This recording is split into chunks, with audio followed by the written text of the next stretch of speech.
Hello everybody, my name is James and I live in North Carolina.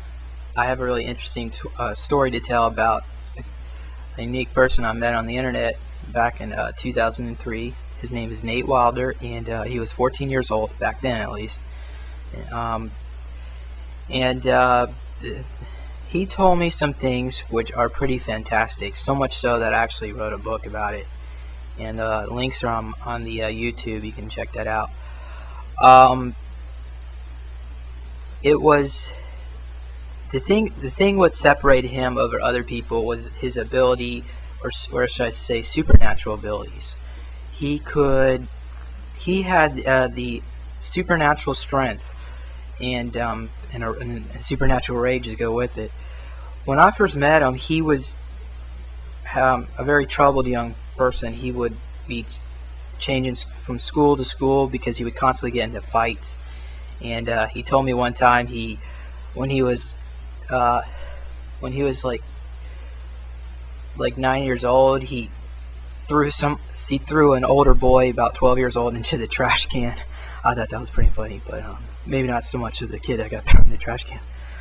Anyhow, and but he in early 2004 he instant messaged me over Yahoo, and he said that I nearly got thrown into juvie, and he told me this story about how during class another guy was trying to hit on his girlfriend.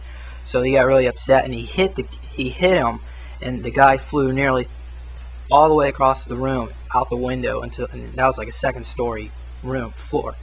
So I mean, he almost fractured his skull, and luckily they didn't press charges, but I think the reason why is because Nate he would sometimes, if he get really upset, he would plot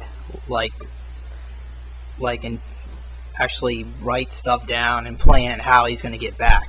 So obviously this kid has some really serious issues, and I was just talking to him, trying to figure out, somebody doesn't get this angry and upset, and I wouldn't use the word crazy, but unnaturally angry for no particular reason. There had to be something that was driving him to be this way. So for about 12 months or so, I finally was able to pinpoint what it was. But before I get to that point, in around summer of 2004, I started investigating some really interesting topics on the internet, like for instance about aliens, and I learned that not only is all that stuff true, but they are in fact running our world. Before you roll your eyes, it gets complicated, but for simplicity's sakes, it works like this. Think of our government, or the world governments. All are controlled by a central force, and it's like the core of an onion. In order to figure out who's running everything, you have to peel all the layers away. And the more layers I peeled, that's when I finally realized that it was indeed true that the aliens were giving orders to the people who are running this planet. And that's since been since the connections have been severed, and it's not that way anymore. But that's another story. I'm not going to go into that. And so I was just trying to see what Nate thought about all this. And he would joke. He said that all this alien conspiracy shit was just a bunch of garbage. And he would laugh, and he used to call me crazy for believing it. Well, it was really getting... You'll later see who's the crazy one. But I found an interesting website called David Icke. David Icke was the guy. He's written books about reptilian ETs, which are supposedly they're humanoid, about 7 feet tall, and they look like a cross between a human and a reptile, and they're hybrids too between the human and the reptilian race. But on his website, he had an interesting story, an article about Andy Perot. Now, if you don't know who Andy Perot is, he was actually one of the Illuminati's golden boys, so to speak. He had this supernatural abilities, such as superhuman strength, PSI abilities, and so much more. It was just like, I mean, he could take a pencil and levitate it into a concrete cinder block, and it'll get stuck. You can't pull it out. So I don't know how I was able to do that kind of things, but and at that time I found out also that Nate, he also had these PSI abilities. So the strength was just one part of it. Nate would also, he could read my aura, he could see, and we never actually met physically in person at this time. But he was correctly read my aura remotely. So not only he could read auras, he could do remote viewing, and he was able to see in the future. He told me when he would die. I don't know if that's true. I guess we'll find out. Well, maybe not. I hope not. But so I mean, a lot of these things really bothered me because I was Southern Baptist and I grew up in the church, and nobody ever told me that these PSI abilities are all real. I mean, telekinesis. I mean, the only person I knew who had telekinesis was Jesus, right? So how could this kid have it? He must be demon possessed. So I started investigating demon possession and try to figure out what the heck is going on with Nate, if he could be, you know what.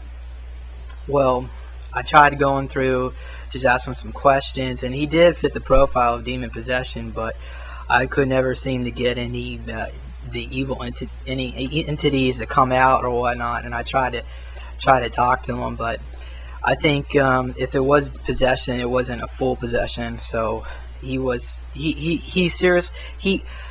actually told me that his brothers were probably possessed, and he said he did an exorcism on them. And one of his other older brothers, his name was Adam, he levitated and started saying obscenities and all this stuff when he did an exorcism. So that like totally freaked me out. And when Nate was telling me this one night, I think it was maybe April of 2004, I think, or no, it was it might have been October 2003, because I remember it was Halloween. And he told me that there was ether in the air, and there was a dog howling outside his window, and it really freaked me out. And his lights were flickering, so I thought it was probably a ghost. And so Nate starts telling me about all this stuff, his PSI abilities, and then I realized, like, dang, this guy is really tweaked out. But when we were having this conversation, he told me a dark cloud entered into his room. He actually could see it, and it entered into the computer, and it typed words. I don't know, maybe he was playing a trick on my head. I don't know, but the readout said, asked me, "Who are you?" And I gave him my web ID, and it said, "Well, fuck you." And so that was that. And about 5 minutes later, Nate comes, and I said, "What the heck just happened?" And he says, "I don't know. The thing entered the computer." So anyhow, well, if that's interesting, it gets a lot more interesting, because over time he started telling me more and more stuff. All this is documented. It's online. You can check it out. My conversations with him. But in around, I believe it was November 2004. So it's about a year later after the thing with the ghost. Nate was really upset. He was kind of depressed. He wasn't upset. He was depressed because he just got tested from Mensa, and he got accepted. He told me his IQ was 167, and he was upset that his muscles were huge. I mean, he could bench press about 400 pounds, and I mean, he had telekinesis. He could lift 200 pounds with his thoughts alone, and he could see into the future. And he said he was a freak. He was 6'5",